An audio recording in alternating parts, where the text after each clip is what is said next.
Bonjour à toutes et à tous, chers téléspectateurs d'Info 83. Un plaisir de vous retrouver sur notre plateau. Alors j'allais dire, bon gré mal gré, cela défraie la chronique en ce moment. On parle beaucoup de consommation d'énergie. Et j'allais vous dire, ça impacte toutes les composantes de la société, à commencer par le volet enseignement. Et on va en parler à l'instant avec Sébastien Reich qui est avec nous. Bonjour Sébastien, Bonjour Mehdi, bienvenue sur notre plateau.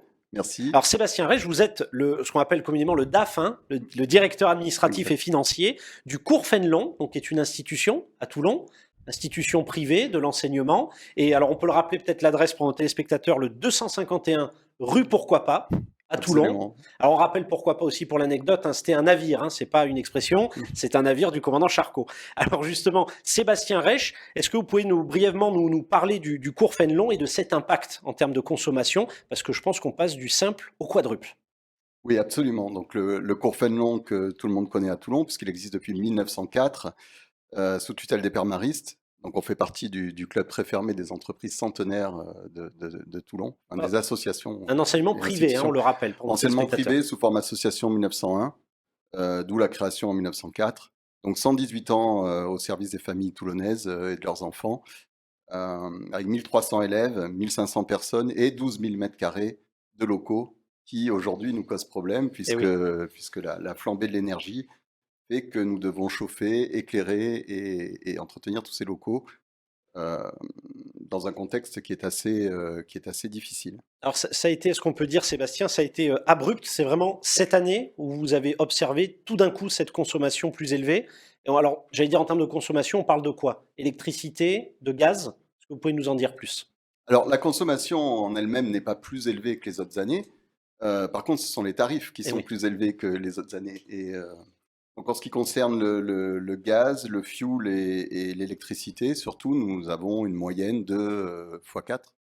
Donc on passe de 100 000 euros de fluide à 400 000 euros de fluide pour 2023-2024 en projection. C'est considérable. C'est considérable, c'est sur 4,5 millions de budget annuel que bon, nous essayons de dépenser à 80% localement, donc on essaie d'être un acteur local. Là, pour le coup, l'énergie, c'est une de nos dépenses qui n'est pas forcément locale. Bien sûr. Et là, ça va représenter 10% de notre budget. Alors j'imagine que vous avez sollicité les organismes publics. Est-ce qu'il y a des possibilités d'aide pour le coup? Est-ce qu'il y a des dispositifs pour lesquels vous avez été informé justement? Tout à fait. Alors nous sommes sous contrat avec l'État, comme la plupart des établissements de l'enseignement catholique. Donc le fonctionnement est pris en partie ou en totalité d'ailleurs par l'État. Mhm. Mais aujourd'hui, les coûts de l'énergie ne sont pas répercutés dans les forfaits. Donc on a une espérance par rapport à ça. On espère que ces forfaits vont être révisés à la hausse. Et de l'autre côté, on a reçu, comme tout le monde, les mesures de l'État, à savoir un bouclier tarifaire pour les entreprises qui consomment plus de 36 kVA, Mhm. donc des gros consommateurs dont nous faisons partie.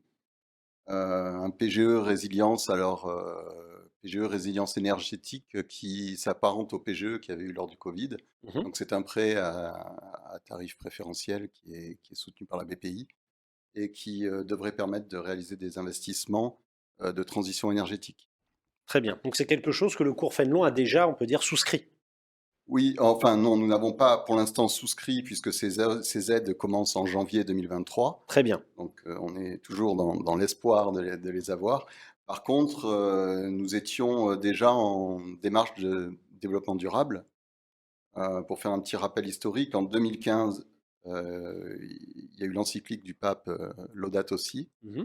qui a beaucoup touché l'enseignement catholique et qui a incité les établissements à se mettre en marche vers la transition écologique. En 2017, nous, au cours Fénelon, nous avons été labellisés E3D, établissement en démarche de développement durable, niveau 3, donc le niveau le plus élevé suite à un travail des professeurs et des élèves qui a été remarquable. En 2018, la loi Elan, Bien sûr. qui est passée sur la gestion de l'énergie dans les bâtiments, nous a impacté et plus particulièrement en 2019 avec le décret tertiaire, puisqu'effectivement tous les bâtiments à usage tertiaire dont nous faisons partie, de plus de 1000 mètres carrés Oui. dont nous faisons partie aussi, ont un objectif de réduction d'énergie de 40% pour 2030, 50% pour 2040 et 60% pour 2050. Donc nous avions mis en place une stratégie qui devait être réalisée entre aujourd'hui, puisque nous avons perdu finalement les 2 ans de Covid, Oui, pour pouvoir travailler clairement sur ces sujets. Et nous avions mis une stratégie qui visait à obtenir 40% de réduction de consommation d'énergie pour 2030. Il se trouve qu'avec les coûts actuels de l'énergie, nous accélérons considérablement notre stratégie et ce qui devait être réalisé dans les années à venir est réalisé maintenant. Parce qu'il nous semble que la façon de s'en sortir, c'est d'investir dans la transition énergétique et non pas d'attendre que les prix baissent parce qu'on n'a pas de garantie que les prix baissent. alors ce qui est important peut-être à dire à la fois à nos téléspectateurs et j'imagine aux parents et aux enfants du cours Fénelon, c'est dire que, ça n'est pas subi finalement. Même si évidemment c'est une contrainte, je dirais supplémentaire puisque c'est un coût comme je vous le dis on peut employer le terme d'exorbitant, hein, du simple au quadruple. Mais j'allais dire le cours Fénelon était déjà un petit peu à l'avant-garde, avait déjà une stratégie en termes d'économie d'énergie. C'est rassurant. Oui, tout à fait. Ben, j'espère que c'est rassurant. En tout cas, nous, ça nous rassure. Bien sûr, Nous avons déjà 2 bâtiments qui ont été passés en pompe à chaleur alors qu'ils étaient précédemment chauffés au gaz. Aux vacances de Noël, nous en anticipons un troisième qui va être entièrement passé en pompe à chaleur, ce qui réduit considérablement les données, puisque c'est les dépenses en tout bien cas, sûr. puisque c'est un mode de chauffage qui est actuellement très performant et un des plus performants. Donc nous avons comme stratégie de décarboner entièrement nos énergies et de passer tous nos bâtiments en pompe à chaleur, avec une visée aussi de produire nous-mêmes notre énergie avec des panneaux solaires photovoltaïques qui étaient prévus donc pour 2030 et que nous allons anticiper. Tout ceci avec, si possible, des partenaires locaux qui sont en train de se structurer, de se mettre en place, hein, qui avaient commencé avec le décret tertiaire. Bien sûr. Et donc je pense que tout ça va accélérer, que certaines entreprises locales vont trouver l'énergie pour profiter de cette opportunité pour se développer. Donc, bah, écoutez, j'allais dire, je pense que pour nos téléspectateurs et comme encore une fois pour les enfants et les parents qui justement sont inscrits au cours Fénelon, ce sont des nouvelles plutôt Mhm. rassurantes. Je pense que le message est passé, hein, vous m'arrêtez si je me trompe, hein, Sébastien, mais le Non, non. message au moins est passé de dire qu'effectivement, alors vous le voyez, chers téléspectateurs, ça touche, je dirais, toutes les composantes de la société finalement, cette consommation d'énergie, ou du moins ces augmentations, on devrait parler d'augmentation tarifaire. J'allais, avant de vous remercier justement d'avoir été sur notre plateau et d'avoir fait passer ce message ô combien rassurant pour les téléspectateurs et encore une fois les enfants et les parents du cours Fénelon. Qu'est-ce qu'on peut espérer pour l'année prochaine, je dirais, à tous ces enfants, aux parents du cours Fénelon? Est-ce qu'on peut espérer encore plus de réussite? Encore plus de réussite, oui, pourquoi pas. Nous avons déjà de bons résultats. Nous accueillons toutes sortes d'enfants, aussi bien en Ulysse, qui est une unité d'inclusion scolaire pour des enfants qui ont des troubles psychologiques. Nous avons un lycée technique aussi, technologique, que les gens connaissent peu, mais en ST2S, qui, pour des élèves de première et terminale, leur permet d'aller vers les produits du soin, de la psychologie, du coaching sportif.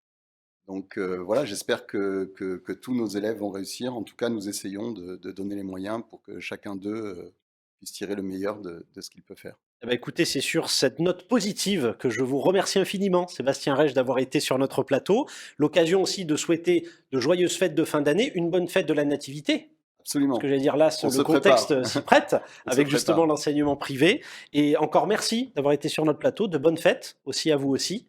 Eh bien, merci Mehdi. Ah Bonne fête. ah bah, c'est très Bonne fête gentil. à tous vos De, auditeurs. ah bah, écoutez, on fait passer le message de bonnes fêtes, vous l'aurez entendu, et à très bientôt sur Info 83.